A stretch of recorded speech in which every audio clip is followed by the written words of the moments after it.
Radio Dwarka परिवार के सभी सदस्यों को मेरा नमस्कार। साइबर क्राइम बहुत तेजी से बढ़ रहा है और साइबर क्रिमिनल्स भी एक्टिव हो रहे हैं, लेकिन साथ ही साथ लोग भी समझदार होते जा रहे हैं।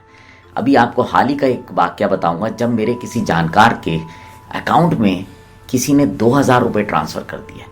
अब वो व्यक्ति थोड़े से सजग थे और उन्होंने मुझसे फ़ोन पे बात की और बोला कि ऐसे ऐसे हो गया।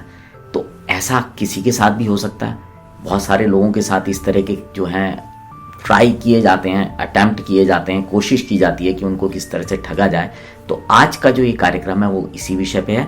इसके साथ साथ मैं आपको ये भी कहूँगा कि साइबर क्राइम अवेयरनेस को लेकर हमारी एक सीरीज चल रही है IPS एम हर्षवर्धन जी के साथ। उसका लिंक भी डिस्क्रिप्शन बॉक्स में है, उसको आप ज़रूर देखिए। उससे आपको और ज़्यादा जानकारी मिलेगी, आपका ज्ञान और बढ़ेगा और आप खुद भी जागरूक होंगे और औरों को भी जागरूक कर पाएंगे। आजकल कई बार ऐसा होता है कि आपको फ़ोन आएगा कि जी आपके अकाउंट में गलती से हमने कुछ अमाउंट ट्रांसफ़र कर दिया है। ये आपको नहीं करना था, किसी और को करना था, लेकिन गलती से आपके पास आ गया है, तो प्लीज़ आप जो है इसको हमें वापस कर दीजिए। अब ज़्यादातर शरीफ लोग होते हैं, कहते हैं ठीक है जी वापस कर देता हूँ। तो वो क्या कहते हैं कि जी हम आपको QR कोड भेज रहे हैं, आप इस QR कोड पे वापस भेज दीजिए। बस यहीं पे आपको जागना है। जब वो कह रहा है कि आपके अकाउंट में पैसे आए हैं, तो आपको जो सावधानी रखनी है वो सबसे पहले ये रखनी है कि एक तो वो आपको कहेंगे आपके पास मैसेज आया है, तो आप देखेंगे मैसेज आया है, मैसेज में पैसे भी लिखे हुए हैं कि ठीक है इतने पैसे आए हैं। उधर से वो आपको प्रेशर डाल रहे हैं कि हम आपको QR कोड दे रहे हैं, आप QR कोड स्कैन करके हमारे पैसे वापस कर दीजिए। लेकिन आपको यहाँ पे थोड़ा सा सावधानी रखनी है, सब्र रखना है।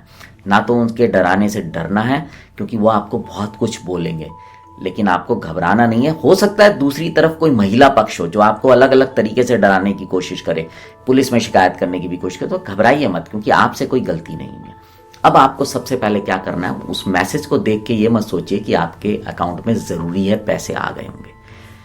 ऐसा भी हो सकता है कि उन्होंने सिर्फ मैसेज भेज दिया हो और आपसे QR कोड के जरिए पैसे ले लें। तो आप 1 से 1.5 घंटे बाद आप अपनी बैंक स्टेटमेंट में चेक कीजिए कि आपके पास पैसे आए हैं या नहीं आए हैं। अगर नहीं आए हैं तो आप समझ लीजिए कि आप बाल बाल बच गए हैं, आपके साथ एक फ्रॉड होने वाला था। और अगर पैसे आए हैं तब भी आपको सावधानी रखनी बहुत ज़रूरी है, क्योंकि कई बार जब ये QR कोड भेजते हैं तो उससे अलग अलग तरीके से फ्रॉड करने के चांसेस बन जाते हैं।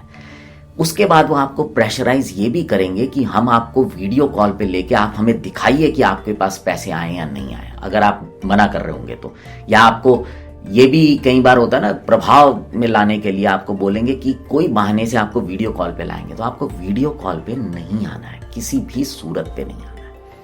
अब आप अगर चाहते हैं कि उनके पैसे उनको वापस कर दें, मान लीजिए कि आपके अकाउंट में आए, तो आप उनसे बोलिए कि भैया अपना बैंक डिटेल दे दीजिए मुझे।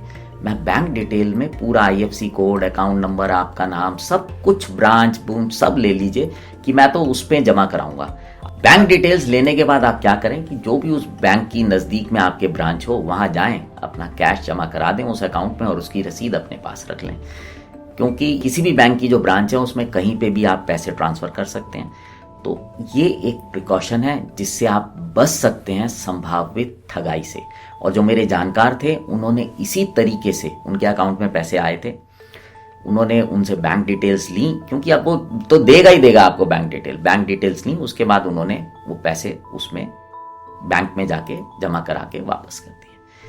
और उनको भी, जो मैंने आपको बताया ना, पूरा डराने की कोशिश की जा रही थी। महिला पक्ष था दूसरी तरफ कि आप ये हैं, आप चोर हैं, आपने ये कर दिया। अरे भाई, गलती से तुमने भेजा है भाई, हमने थोड़ी ना मांगे हैं पैसे तुमसे। तो ना तो घबराने की ज़रूरत है, ना डरने की ज़रूरत है। और इस तरह की चीज़ों में अगर आपको ज़्यादा धमकाया जा रहा है तो आप पुलिस की भी मदद ले सकते हैं। तो जैसे मैंने पहले कहा था, साइबर क्राइम को ख़त्म करने के लिए, उससे लड़ने के लिए जागरूकता एक बहुत ज़रूरी चीज़ है। और हमारी जो सीरीज़ चल रही है उसका लिंक डिस्क्रिप्शन बॉक्स में, आप उसको सुनिए, आपको बहुत उससे लाभ होगा। आप भी जागरूक होइए और लोगों को भी जागरूक कीजिए। अब आपसे विदा लेते हैं, जुड़े रहें रेडियो द्वारका के साथ। नमस्कार।